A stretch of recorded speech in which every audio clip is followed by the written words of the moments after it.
Hello guys, welcome back to my channel. In this video, I'll show you how to skip the Paradox launcher in Cities Skylines and launch the game directly. First, close the Paradox launcher if it opens. Then open Steam, right-click Cities Skylines, go to Manage, and click Browse Local Files. This will open the game installation folder. Now copy the folder path from the address bar in File Explorer.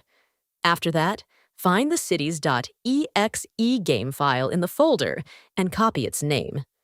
Next, open Steam, right-click the game again, go to Properties, and in the Launch Options box, paste the full game path with cities.exe inside quotation marks. After the quotation marks, add a space and type %.